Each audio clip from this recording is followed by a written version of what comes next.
একটা পুরনো high school, গ্রামের একেবারে শেষ প্রান্তে। দিনে এখানে ছাত্রদের ভিড়, হাসিখুশি, সবকিছুই স্বাভাবিক। কিন্তু একটা ক্লাসরুম আছে, রুম নম্বর ১৩, যেটা সব সময় বন্ধ রাখা হয়।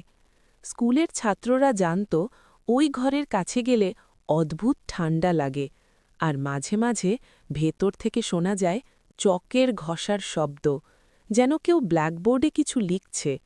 শিক্ষকরাও ওই ঘরের কথা এড়িয়ে যেত, কেউ কখনো স্পষ্ট করে কিছু বলতো না।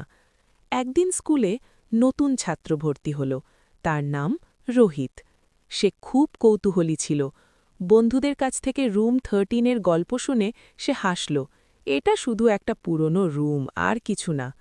তার বন্ধু শুভ তাকে চ্যালেঞ্জ করল, যদি এত সাহস থাকে তাহলে আজ স্কুল ছুটির পরে ওই ঘরে ঢুকে দেখাও।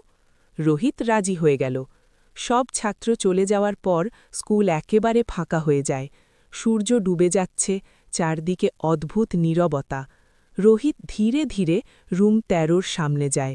দরজাটা আধা খোলা। হঠাৎ চক নিজে থেকেই মেঝে থেকে উঠে আসে আর ব্ল্যাকবোর্ডে লিখতে শুরু করে, তুমি কেন এসেছ? রোহিতের শরীর ঠান্ডা হয়ে যায়, সে পিছিয়ে যায়।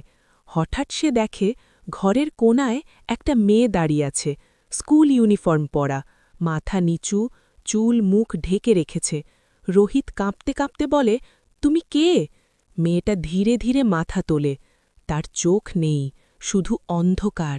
মেয়েটা বলে, এই ঘর আমার, তুমি এখানে থাকা উচিত নয়। হঠাৎ দরজাটা জোরে বন্ধ হয়ে যায়। রোহিত দৌড়ে বেরোতে চায়, কিন্তু দরজা খুলছে না। পরদিন সকালে স্কুল খুলতেই দেখা যায় রুম ১৩-র দরজা আবার বন্ধ। রোহিত নেই, কিন্তু ব্ল্যাকবোর্ডে লেখা, আজ থেকে সে আমার সাথে পড়বে। গল্প এখানেই শেষ নয়। লোকেরা বলে এখন মাঝে মাঝে দুইজনের হাসির শব্দ শোনা যায় ওই ঘর থেকে, একটা মেয়ের আর একটা ছেলের।